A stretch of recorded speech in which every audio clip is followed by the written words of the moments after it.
Welcome to Armchair Expat, the podcast meant to get you out of your lazy boy and into your new life abroad. I'm Shannon Acton, founder of Bargain Homes Abroad, and I'm riding shotgun as we chase the dream of life beyond borders. Each episode, we'll hear stories from people who've left their comfort zone to explore the world. They'll share their highs, their lows, and their in-betweens, all meant to lovingly light a fire under your bum, so you can stop dreaming about it and start living it. So if you're stuck in your comfy recliner, scrolling through dreamy destinations, wondering what if, it's time to swap that raggedy old armchair for a one-way ticket. Let's freaking go, people.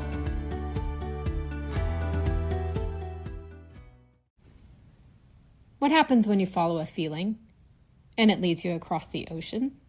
Today's guest is Thea Duncan, the powerhouse behind Doing Italy. She's originally from Trinidad and Tobago. She grew up in Miami and now calls Milan home. Her story isn't your typical move abroad and live the dream narrative. It's honest, layered, and full of real talk, especially about what it's like navigating life in Italy as a woman of color. We talk about visas, buying property, and raising a child abroad, but it's also about intuition, timing, and that quiet inner knowing that says, this is where I'm meant to be. Whether you're dreaming of la dolce vita or just craving a different way of living, this episode is for anyone wondering what might be waiting on the other side of fear. Enjoy. Hello, Thea. Welcome to the Armchair Expat podcast. I'm so excited to have you here today. Yay! I'm so happy to be here.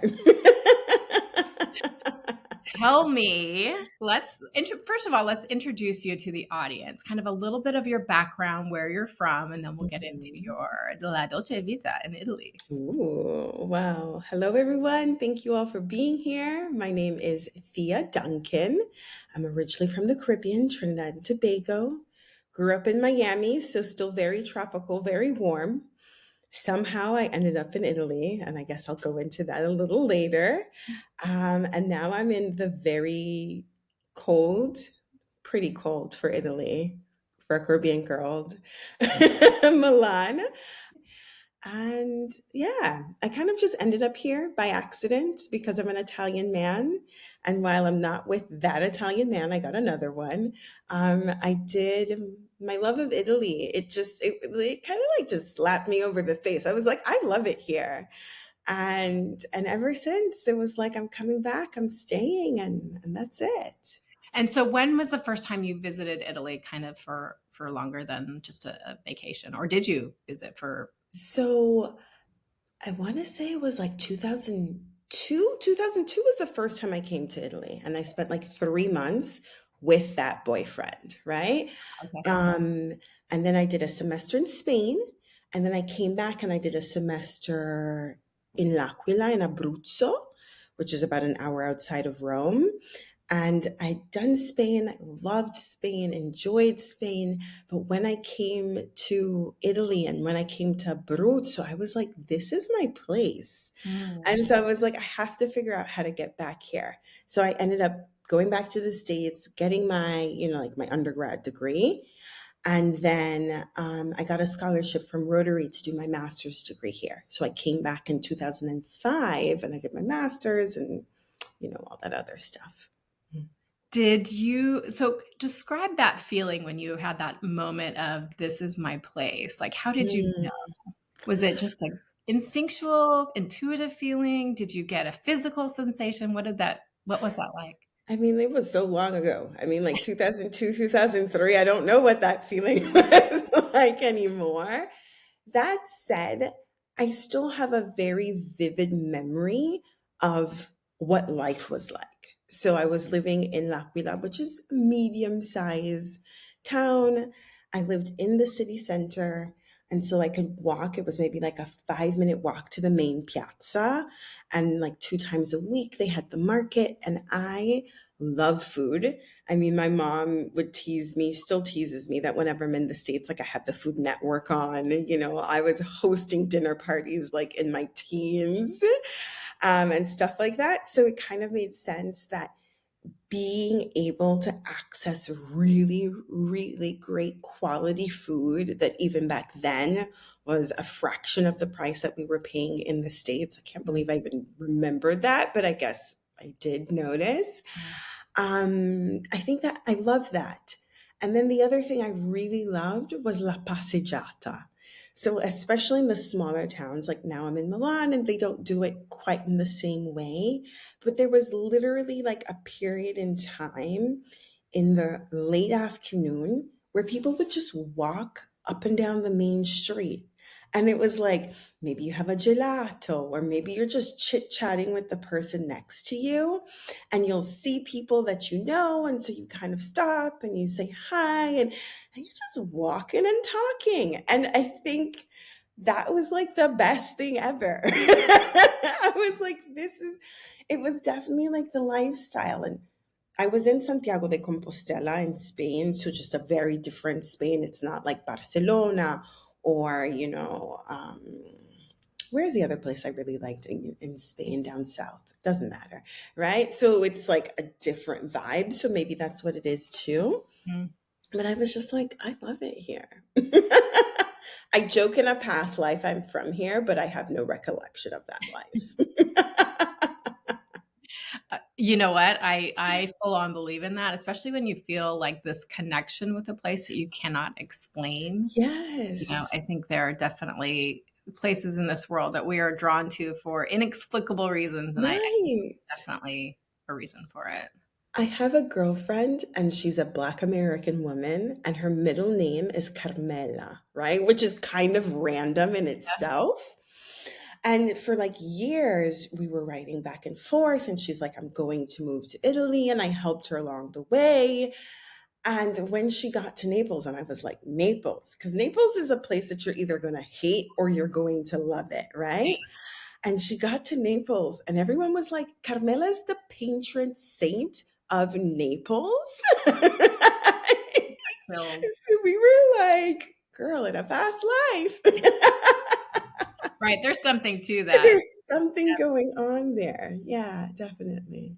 So, you said you fell in love. Was that your path to really staying in Italy, or were you determined? Was that kind of a separate path? Well, did you know once you were studying in Milan, this was where you wanted to kind of live your life, or did that kind of happen?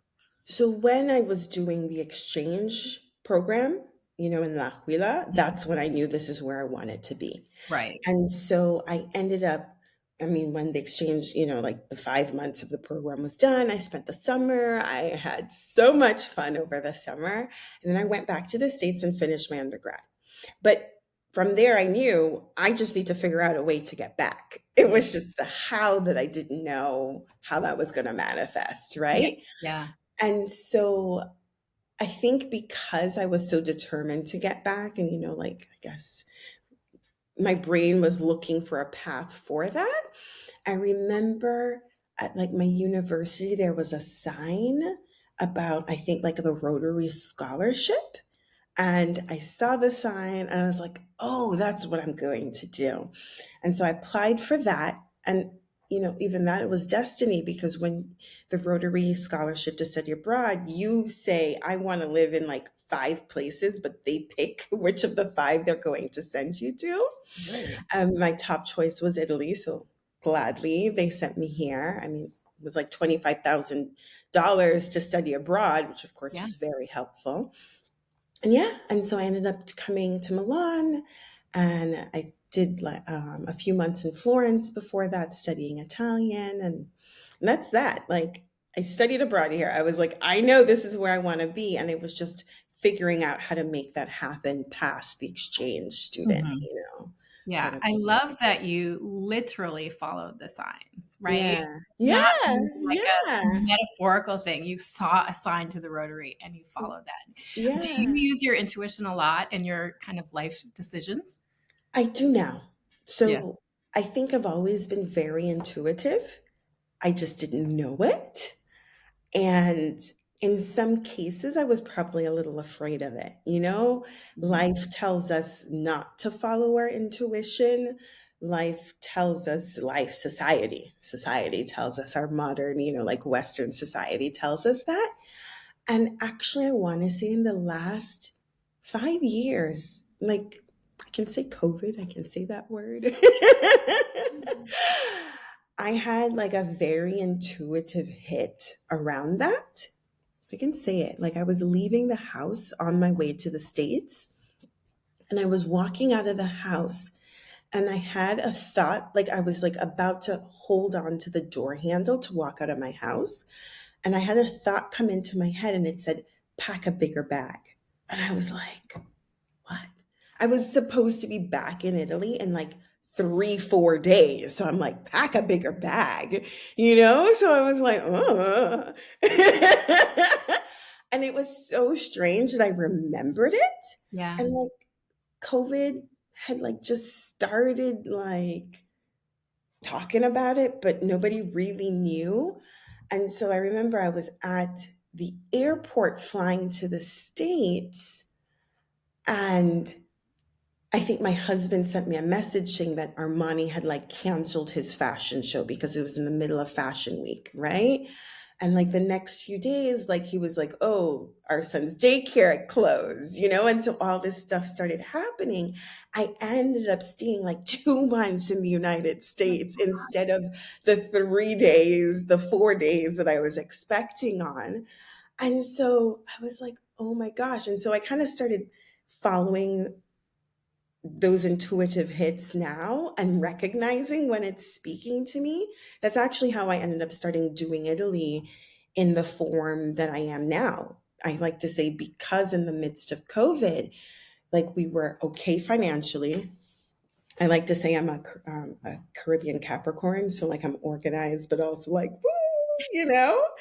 And so we had like a plan, like, okay, if things are okay, this is what we're doing. If this lasts a year, this is what we're doing. And because I think in a mental space we were okay and financially we were all right, I spent a lot of that like meditating and praying and just like calm. And so one day, like in the midst of all of that, I was like, I think I should help people move to Italy. And my husband was like, you were crazy. We're in lockdown. And I was like, no, this is what I need to do. And like it went incredibly well. Like I think I started off with courses. At this point, I'd already been living in Italy like 15 years, you know? And I think I sold like 40, 50 courses like the very first go round, you know? And my very first person moved like 3 months later in the midst of COVID, like lockdown. She went to Rome and like had the best time in the midst of it because she got to see Rome without the crowds, without the people, you know? Yeah. And it just really almost just took on a life of its own.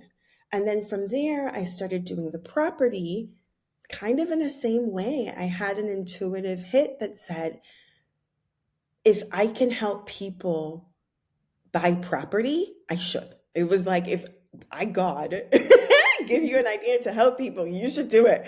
And I was like, oh, like if you say so. And so that's kind of how that happened. And That's it's, fascinating. Well, first of all, like you were separated from your family for 2 months during I COVID. was separated from family for 2 months. And I remember, wow. I How remember I had a friend who called me from the airport saying, Thea, they're about to close the borders with Europe. And I was like, child, please. I was like, child, please. And why would you know that? But I guess because they were at the airport, they Mm. knew. And so, like an hour later, 2 hours later, I saw the president at the time announcing that they were closing with Europe. And I remember I was like, and I like ran to the ATM and got money, ran and got mask. I remember I left mask. I didn't take them all, you know? And then like I ran to the post office and like left off my like tax returns and I bought water in case I got stuck. And the next day I went to the airport and like flew to Italy, and my father was like, "What are you doing? It's worse there." And I was like, where do I want to spend it? I was like, I'd rather spend it in Italy. I was like, if I have a medical emergency, I can pay for my medical expenses there. And so I went back, and it was, I mean, completely locked down, you know? Yeah. But in the midst of it, like I like to say, God guides me. Like we were so fortunate. My son was at the seaside with his grandparents, which was unfortunate because he wasn't with us, but he was in a little town of 500 people on the coast in Liguria, like picking lemons off the lemon tree, playing in their yard, having Nonna make him homemade pesto. It was much better than him, like on lockdown in Milan. So, I think he was, Yeah. I mean, he wasn't isolated and feeling the fear because he yeah. got that experience of just experiencing childhood with his grandparents. Yeah, yeah. And this like beautiful little village of 500 people, So the village my husband is from is considered one of the most beautiful hamlets, one of the most beautiful villages in Italy. Mm, It always ranks in the top 10. It's usually like five or fourth. So it's a truly magical place, like You magical. get back there a lot too. Pretty often, like pretty often. It's been Ah, kind of, so. so beautiful. So it sounds like a lot of your life, not just intuition, but timing and trusting the timing. I think, when you got that intuitive hit to help people move abroad, it didn't make sense because the world wasn't open, the borders weren't Hmm. open, but so many people, and that's when I started Bargain Homes Abroad too. So many Hmm. people were reevaluating their life, going, what what am I doing? Right. Why am I doing it? Can there be a different way? And so I think that, that is probably why it took off for you, as so many people were just like, you know what? It's now or never. I'm going to make a change. And I think that has continued in to some degree for the last 5 years now. We've really, as a society, especially Americans, have really just like, wait, I'm buying into this society. I'm buying into what this dream, American dream that doesn't exist anymore. And Mm, why am I doing that? And so mm. I love that you're helping people kind of realize dreams. So tell me a little bit about kind of how you help people. Like what are their well, I guess let's start with like what are their options? If they like, "Oh, I'm drawn to Italy. I know that I want to be there." Mm. What are the options that people have to get there? Options in terms of visa, options in Yeah, I how to think as help if them. yeah, as in terms of kind of practical, like visas Practical. and then how you help them kind of through that process. I like to say that there's like three, four main visas for moving to Italy. So I wouldn't call it the easiest. Maybe I will. Let's start with the easiest. The easiest visa, I think, is the student visa, is the Okay. visa that I took initially to get here. And I think people think student visa, exchange student, right? Yeah. And it's not necessarily the case. So I know people who've lived in Italy for years on a student language visa, And they do, I think you have to take like 20, 30 hours of Italian, which is a massive amount of Italian. But, if you're going to live in Italy, you should learn the language. Mhm. And they can live here legally. They can work 20 hours a week legally on the student visa. And so it really is just kind of like you pick a school, and it can be a language school. We have clients that did like, there's one that's coming to mind, did a master's degree at a university, like a food university, Mm, a slow food academy, whatever. So there's that, right? The other option, which I think is like the next easy in a way, is the elective residency visa. And that one is straightforward if you're retired or close to retiring. And okay. that is, like your retirement visa. They want more or less 3,000 euros a month in income, closer to the 3,000 mark if you're getting money, if like it's from the government, like a social security, that kind of thing.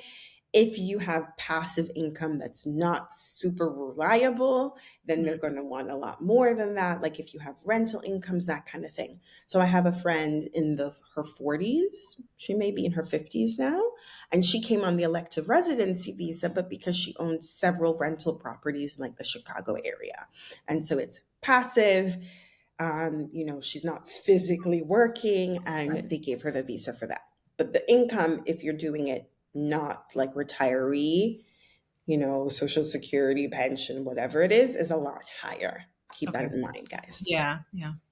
And then we have basically the digital nomad visa, finally, now.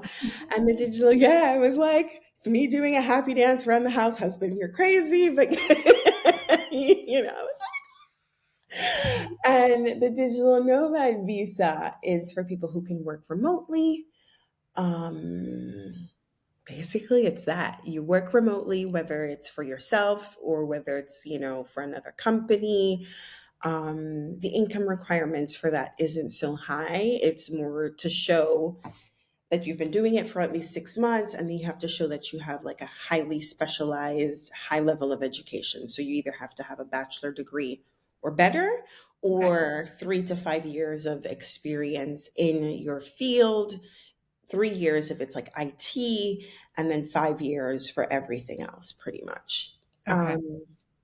That one is fairly straightforward if people follow the rules that their specific consulate wants for them, because each consulate has its own way of interpreting, Mm. um, let's say, how the government says something, and then the Italian consulate then add their own little sauce to it. Yeah. So, yeah.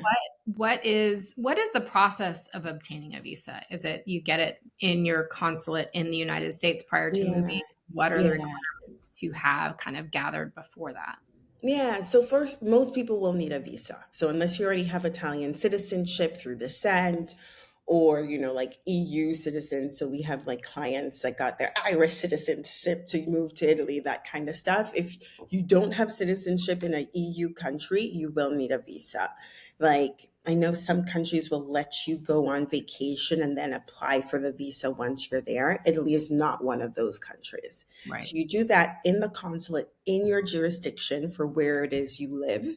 They will ask for proof that you are in their jurisdiction in the form of like a utility bill. I don't know, like your tax return, something to say this is your address. And then basically you fill out the documents, you provide the information that they want. And I like to say, and then a little extra. So everything that the consulate says is basically just a starting point, you Okay. know? It's like, yeah, it's a bare minimum. It's the suggestion. It's like, okay, we want this, and then we can ask for more.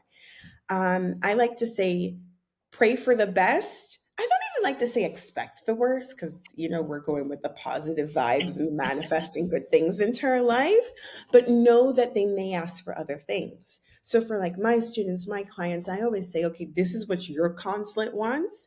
This is what all the other consulates are saying. And so if you can, in a relatively easy way, have like an extra folder with the other things that some of the other ones want, that just in case they ask it, you have it. But don't give it to them if, like some of the consulates want everything that they have listed in the exact same order that's Right. on their pages. And so give them, but if they ask, here it is, like they Yeah. come in prepared. And do you need to have a long either purchase a property or have a long-term lease, like living arrangements secured prior to moving? Is that part of the process or Most of the visas, yes. So for the digital nomad visa, definitely. The elective residence visa, definitely. The student visa, I don't remember right now. okay? I'm not sure with the student visa, probably. Is your visa a year visa? It's a year, but depending on most of the visas in Italy, you can renew. So the digital nomad visa, you can renew in Italy. The elective residency visa, you renew in Italy. The student visa, it depends on what student visa you apply for. right? Mhm. So like if you're applying to go to school but your school finishes, then you either like you need to re-enroll, you may need to go back to your home country and do it again. You can get it converted into other visas if you qualify, you know. But like Right. me, I was enrolled in a multi-year program. Like my master's degree was like 2 years, and so I Mhm. just renewed it within Italy. I didn't have to go back to the States to get another visa or, any of that kind of stuff. What are some top mistakes you see people making when they're trying to do this kind of themselves and how to avoid them? I think the first mistake people make is the most obvious, but if you're here and you're listening, you won't make this mistake, is they think, oh, I can just move. And I'm like, no, baby. No, you do need to get a visa or some sort of legal whatever, right? So that's one. Two, for the people who are planning on working in Italy, they don't understand the Italian job market, right? And sometimes, like even sometimes when my clients do this, I was like, I thought we talked about this, right? Like salaries in Italy tend to be significantly lower than American salaries. That said, it's because people can live on those salaries, right? Like someone can live in a lot of parts of Italy on 1,200, 1,500 euros after taxes, and in Italy, after taxes means that it's after taxes, it's after, healthcare. There's generally no property tax on homes here, so it's basically like I've paid for everything and this is what I eat and I live on, right? So people do and can live on that. But most Americans, that's not what they're accustomed to. It's not what they're planning on doing. It's not, the jam. On top of that, because Italians get so many benefits when it comes to job security, right? And so, for example, in Italy, if a person is hired in their standard contract, what they call indeterminato, it means that par doing something horrific, you're not getting fired. Mm. And if you do get fired, they're like, in almost all instances, I never say always, like you're getting a year plus salary if you get terminated, Mm. right? And Mhm. so, on the flip side to that, once a lot of people get a position that says indeterminato, which is basically a position for life, they're not moving. So there isn't a lot of like flexibility, there isn't a lot of turnover. Companies then become, really cautious around hiring because of course if you fire them, then they do have a year's worth of like salary to pay out and all that kind of stuff. I like to say that with every situation, there's the good and the bad, the yin and the yang, right? And so compared to the States where sorry, essentially job security doesn't really exist, right? In Italy, you get a lot more job security, but on the flip side, salaries Right. aren't as high, you know? Right. Third point, then, if we have to talk about mistakes that people who were in the job age then is the Italian language skills, Mm. right? Some people come to Italy and they think, I can get a job in Italy even if I don't speak the language. No, right? Like I studied here, like I did 2 months of intensive Italian, doing like 6 hours a day to bring my Italian up to like a certain level. And when I graduated, I honestly had no issues finding a job. I went to very good school, considered probably the top school in the country. And I ended up working in like interning in the corporate communications department of a, multinational company, writing the talking points for the CEO, right? And I got job offers for lots of other organizations of that level. And so I think sometimes people think that all jobs in Italy are bad or you can't get a good job here. Like I was talking to a friend who was let go from the company he was working for how many years, but he was making 200,000 euros a year, right? In the States, that's a good salary. In Italy, that's a very good salary, Yeah. Yeah. right? So those jobs do exist, but I like to say you have to come with, let's say, the cards to back it up, So What advice would you give as far as kind of going into the community and finding community once you're in Italy? Like, how did That's you a approach that? great question. And like plugging myself. And actually, it wasn't something I'd given a lot of thought to, right? So, like 2 years ago, we were putting together, I called it my Move to Italy plan and checklist. And one of the ladies that helps me, she was like, we need to give people resources and how to make friends and community. And I was like, yeah. I was like, that's a great idea. And so I was like, you put that together. You know what I mean? And so she had suggestions that if you think about it, they're kind of like the obvious, not obvious, you know? So it's like enroll in a community book club, movie club, or the expat society, or volunteer for this. It's the things that I think, well, I guess in modern American Western culture, you don't have time to even do Right. necessarily, right? Here, the whole idea is to have the time and the energy to do those things. So, those are definite things that we suggest that one does to help integrate yourself into society here. Um, for people who are coming from abroad, obviously, I do suggest to join an expat group. And I feel sometimes people are like, oh, well, I'm not moving to Italy to like only hang out with Americans. True, right? But an expat group are people who have been in your shoes, Yeah. right? Like, I remember I was at a park here and there was a woman and she was speaking English, with her kid. And I was like, hey, where are you from? What are you doing? Like, I've been there being new in a new place. And so I'm always kind of like, come in, like, I'm going to help you integrate. I'm going to, be your friend, even if it is for like a month or 2 months when you find your own tribe. Um, give you tips on how to get things done, how to get your telephone bill done, your utilities enrolled, all those things. And I think people who have gone through a similar journey know what it's like and they're more willing to do that. On the flip side, but on the same side, Italians who've lived abroad will also be like a great first point of contact because they too have done it in another country and they're curious about, life outside of Italy. A lot of Italians like to speak English. And so they love the opportunity to practice, with their American friends or their Canadian friends, right? And then if you're in a smaller community, like not a Milan, a Rome, a Venice, a Florence, and Parma, all those things, then go to the local bar, the local cafe, hang out there. I like to say hi, and even if it is just smile. My husband teases me because he's always like, Thea, I go in and he's like, ciao, io sono Thea. That's how he imitates me.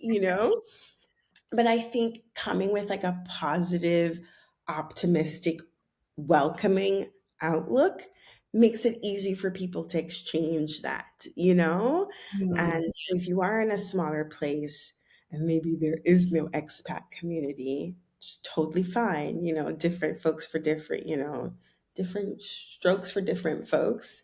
Like, then do that. I have a girlfriend who moved to another small town and she told me something I'd never thought about because I'd never lived in such a small town, which is before she did like certain improvements to the house and certain things, she kind of sat back and looked at how people did things in the village, right? Mhm. And then, like was like, oh, and sometimes you do need to talk to like not the mayor, but you get a feel of okay, this is the person who's doing certain things. Hey, I'm thinking about doing so and so, so you Yeah. don't step on any toes inadvertently. So yeah. Well, that's interesting you brought that up because you have lived in, at least for a certain amount of time, in smaller areas and then a big city in Milan. And what Hmm. are the differences that you notice between the two, especially coming in as an, you know, non-Italian person? A black woman too. Right. I mean, yeah, definitely. In 2002. Tell me about that, if you don't mind Um, speaking about it. no, no, like, I mean, I'm still here because I loved it. You know what I mean? So I remember in the little L'Aquila, and I was like on, like, not on the like the main drag, but close to. And a guy was like, "Oh, you're the black girl from Miami." And I was like, "Yes, that would be me." I have no idea who you are, but you know who I am, right? I like to say if people are coming with curiosity, right? And just wanting to know, I'm here for it, right? And I think sometimes it's important to understand, kind of just feel it out. Like you feel the vibe, right? Of okay, this person, especially in 2002, right? Like I mean, even Milan in 2005, I would go days without seeing another person of color, right? And if I did, they were probably like panhandling something. So they weren't anybody of means. Like I remember a friend I made, I was at Armani Cafe, like living my best life. Um, and I saw a well-dressed black man, and I was like, "Who are you?" I need to talk to you. He probably thought I was crazy. He was a company transfer. From then to now, like every single day, I'll see another black person, whether American, African, or Colombian, or but Milan in 2005, which is literally just 15 years ago, Mhm. didn't exist.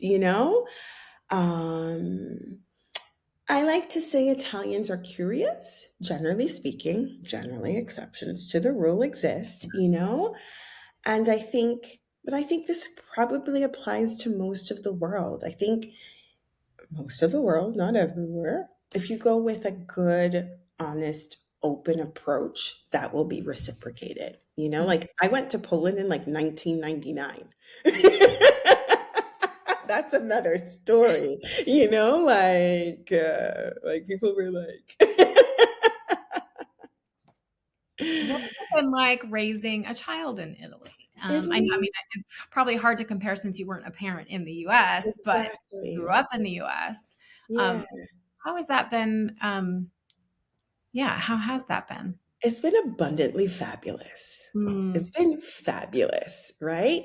And it's so interesting. I think all moms know this, that we will tolerate things on ourselves that would be absolutely unacceptable for anybody to do to our children, right?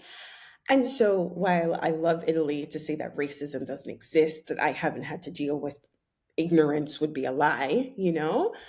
And so the thought that anyone would do that to my son was absolutely unacceptable. Like, could not have been conceived.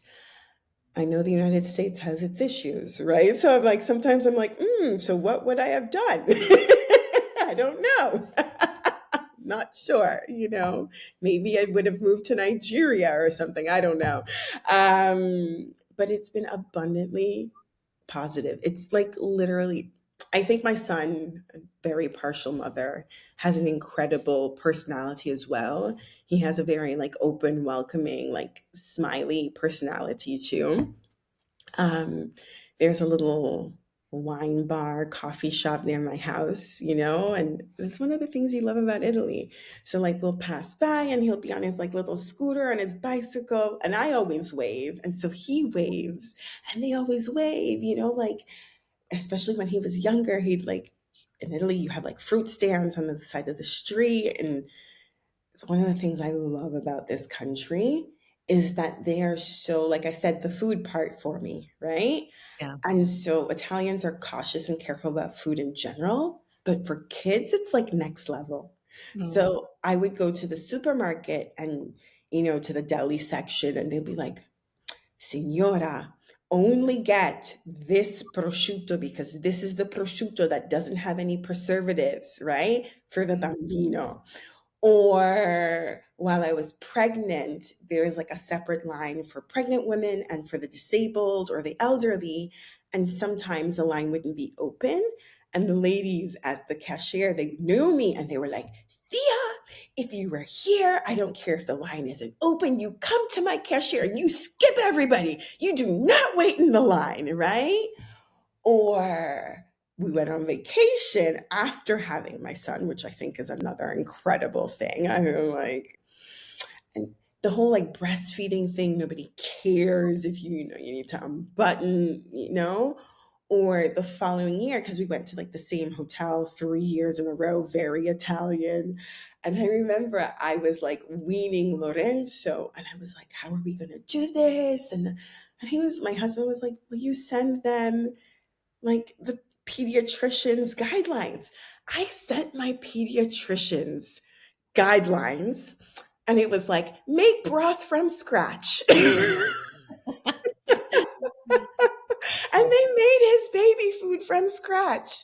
Nobody was doing that in the States. Can you imagine Like that? literally. And I would go, and either at lunchtime, they would ask, okay, so what would you like us to make for Lorenzo today? And I would put in my request Wow. for the baby food that I wanted to have him made. Like, they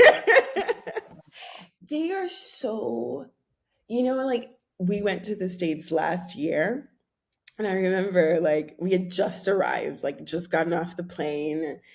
A friend wanted to have dinner with us. And we were like, okay, we'll get a pizza and then go home. Like I have an American friend who's married to an Italian guy.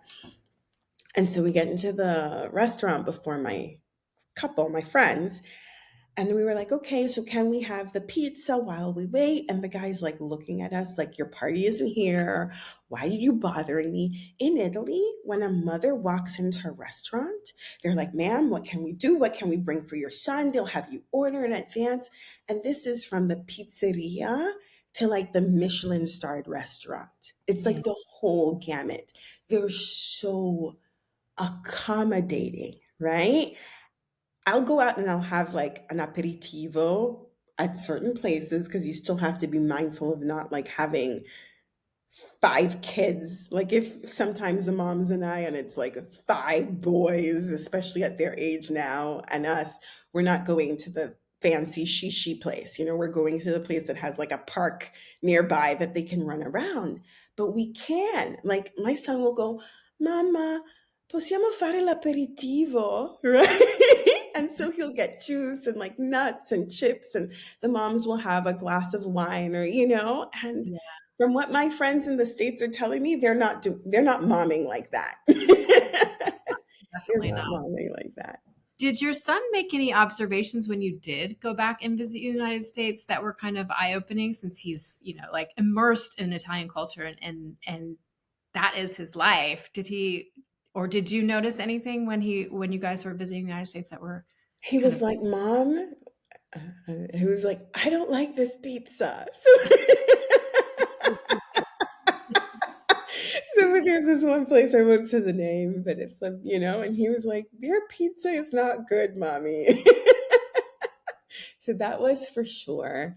The other thing that I love about, I mean, obviously we made a conscious decision to do this, but like museums and those kinds of things are really affordable. So like they're either free or maybe like $3, $10, that kind of thing.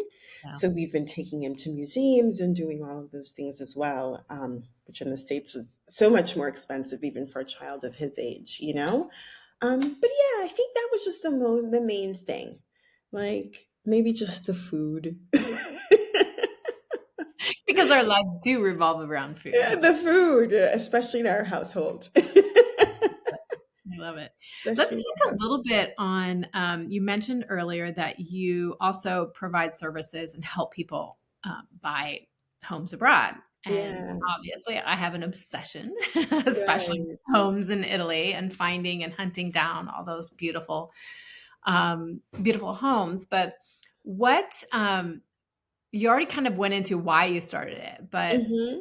what can you say about kind of approaching buying a home in Italy, especially as an American? Like, how is it different? What should people be thinking about? I will say, like, then one of the top questions I always get is, if I buy this home, am I a path, can I stay there? I'm like, no, no, no, no. Just because you buy a house does not make you, there's no path to residency or citizenship from buying a house.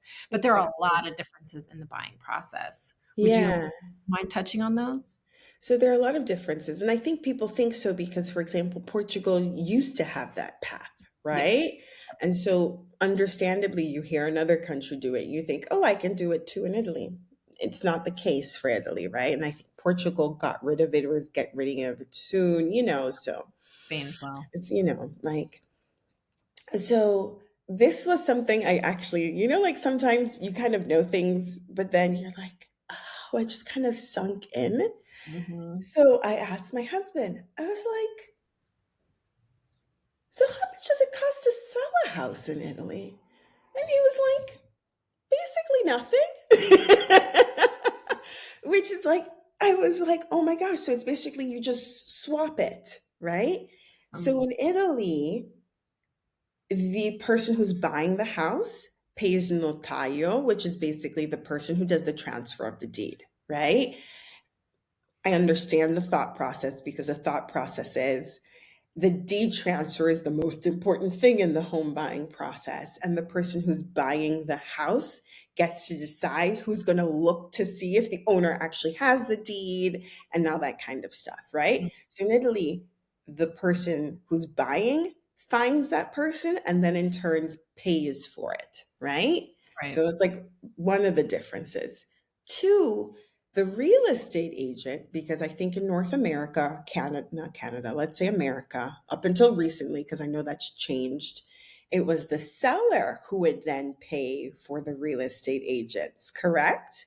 Both the Yeah, buying and agent and the selling sometimes it's agent. split between the buyer and seller. I think it just It depends. depends, right? So in Italy, the buyer always pays at Mhm. least their part. The seller pays depending on what agreement they have with the real estate agent, right? Mhm. So sometimes it's zero for them, sometimes it's 1%, sometimes it's two, three, whatever. That kind of depends. So that's like another difference. The property, like the seller's agents and the buyer's agent is different too, because in Yeah. Italy, generally speaking, it's the mediator. The real estate agent is supposed to be a neutral body between the two people.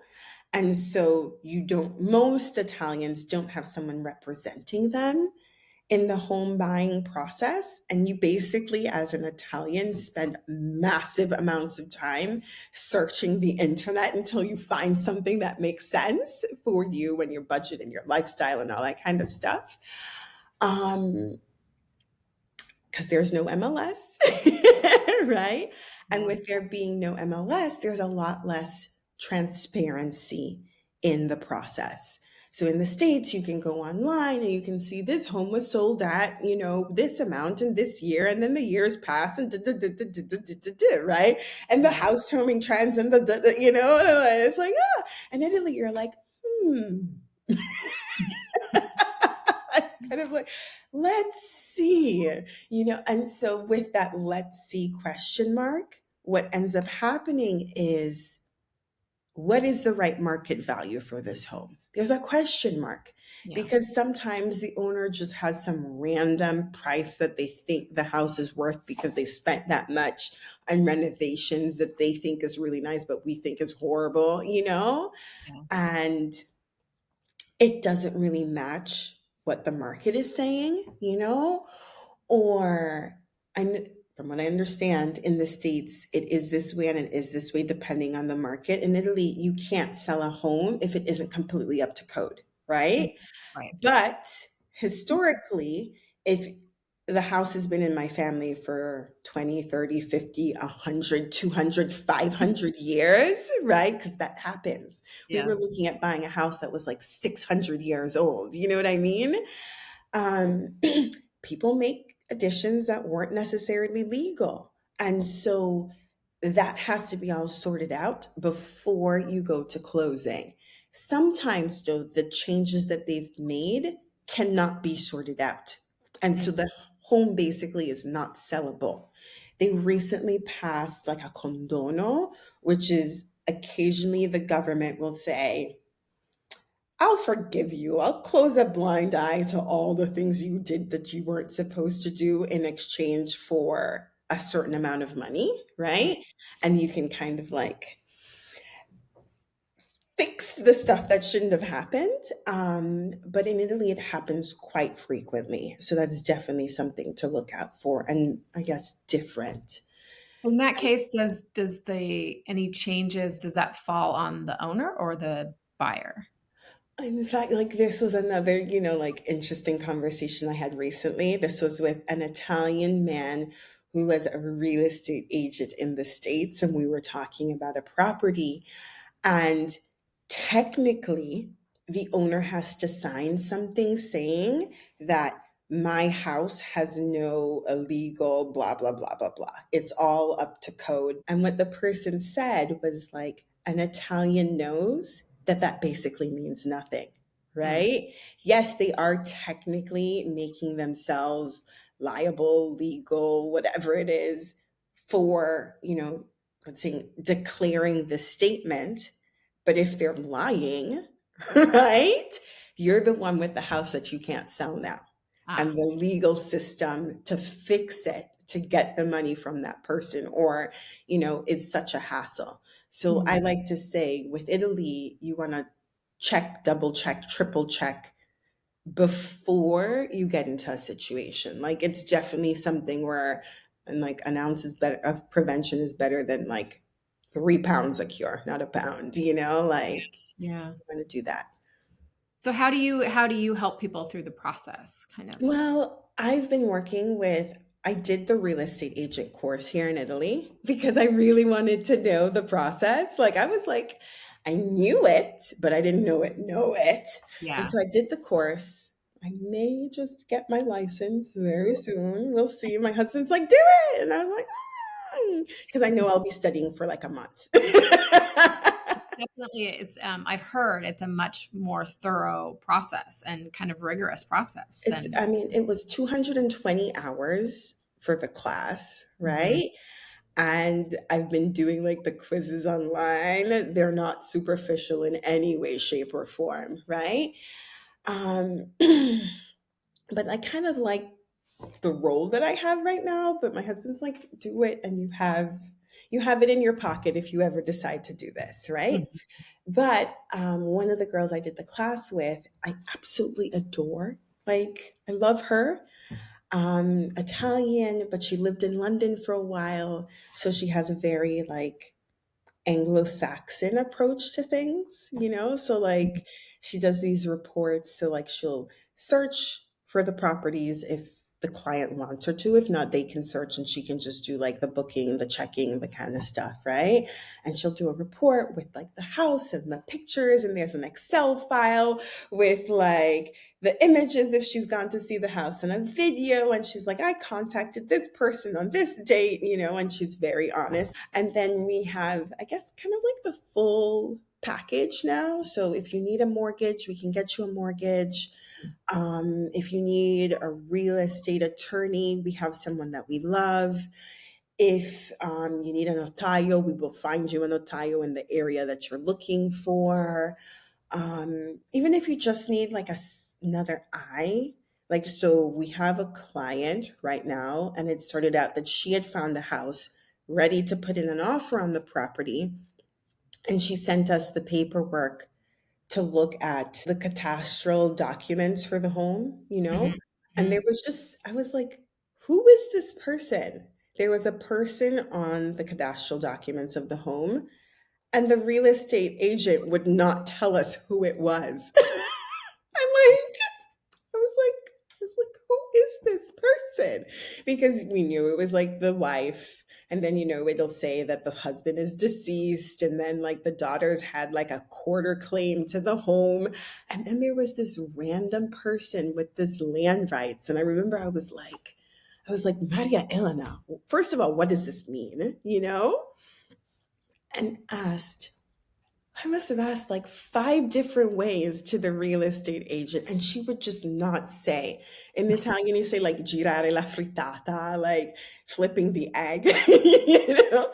So eventually the client was like, okay, well, we're not going to go on, right? And Yeah. then when the real estate agent realized that the person wasn't proceeding, she was like, oh, it's an error on the cadastral documents. But when you go to closing, it'll get removed and da da da da da. And I'm like, but this is important, right? Because if this person has claims or rights, either they need to agree to the selling of the home, right? Yeah. Or, like something needs to happen. And that's some of the stuff that happens here, especially when the mediator has an intent to sell the house and isn't super honest and super transparent, Mm. right? In fact, in that case, the client decided to leave the property because she was like, if we have to do this to get an answer, like, And we're kind of closing in on our time, but what would you say to anyone who is thinking about making the move to Italy? What words of advice would mm, you have for them? I think, and it kind of ties into what we were saying in the beginning, right? Like these last few years have been kind of crazy. We've had a few years. We're like, when is this going to stop? We're like, when Already. is this going to stop? The blessing in all of this is that we can evaluate and reevaluate what we want with our lives, right?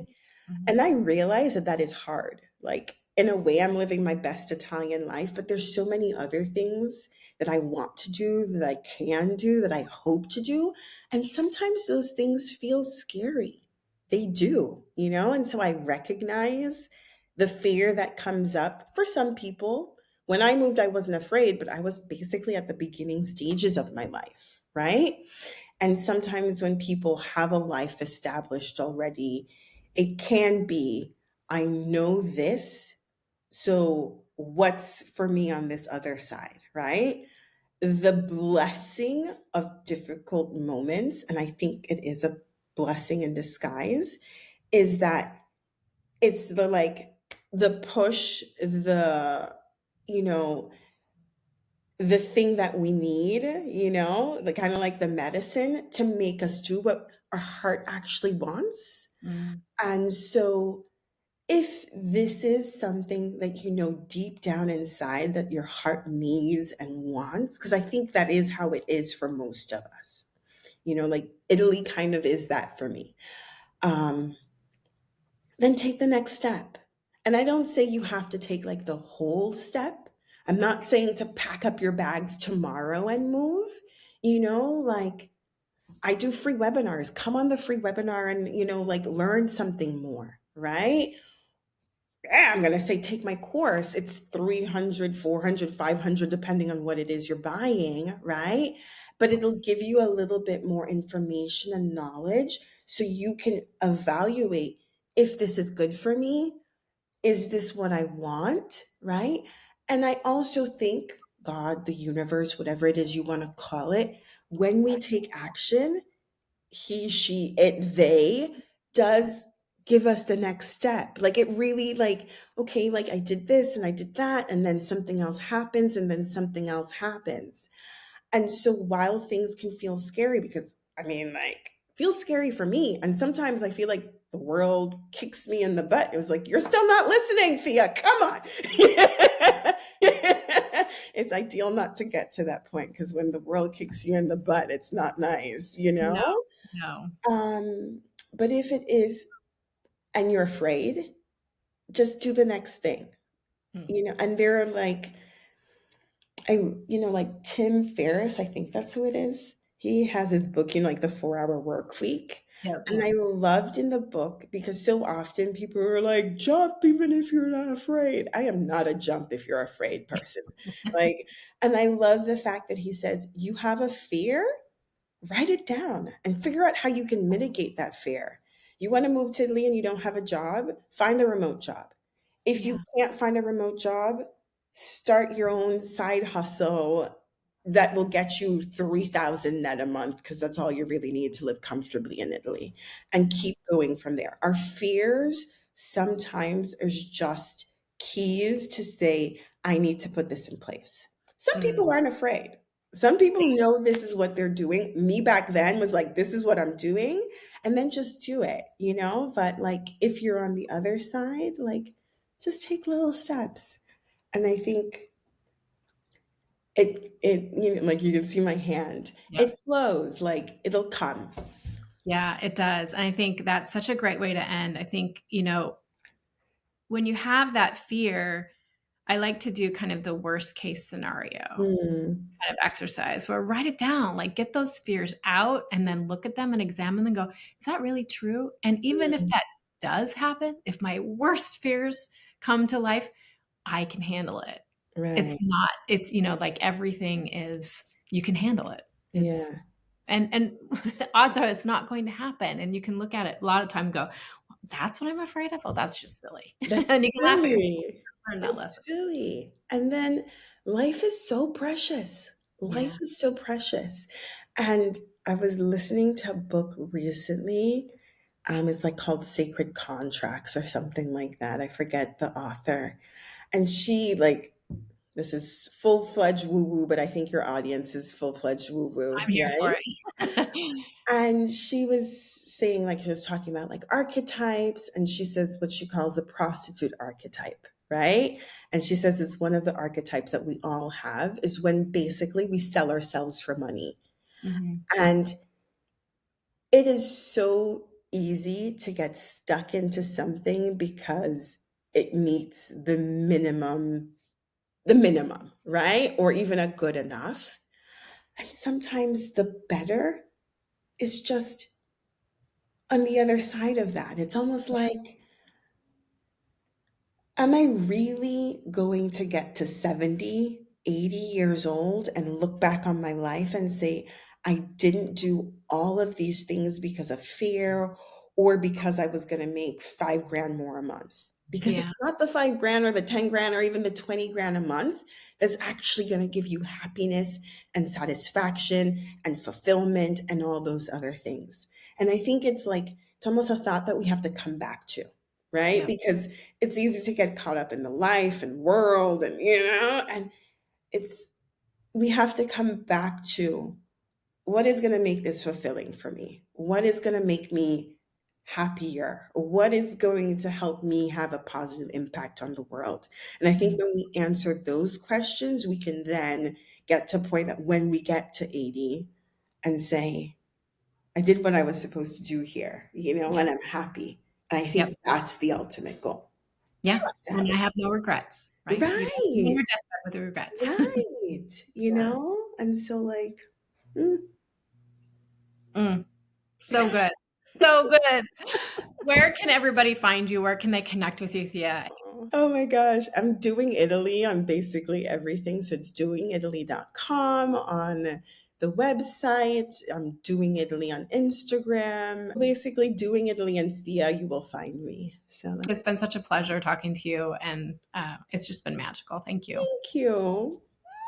Mm, grazie mille. And that's it for today's episode. Thanks for listening and spending some time with us. I hope you enjoyed the conversation. Make sure to follow the show and leave a review. It will really help others find us. And if you're dreaming about a life abroad or already living it, I'd love to hear from you. You can connect with me on Instagram at bargainhomesabroad or on our website, www.bargainhomesabroad.co. Until next time, keep exploring, keep dreaming, and I'll see you back in the armchair soon. Bye-bye. Oh, I almost forgot. Quick favor to ask. If you're enjoying Armchair Expat, take a second to leave a review on Apple or Spotify or both. Once we hit 100 reviews on each of those platforms, I'm going to give away a $100 Amazon gift card to one lucky reviewer. All you have to do is leave a review, take a screenshot of your review, and enter at www.bargainhomesabroad.co/reviews. You can go to our website and you'll see the reviews under the podcast. Your feedback helps the show grow, and you might just win some shopping cash. You'll also see the terms and conditions on the website. Good luck, and thank you.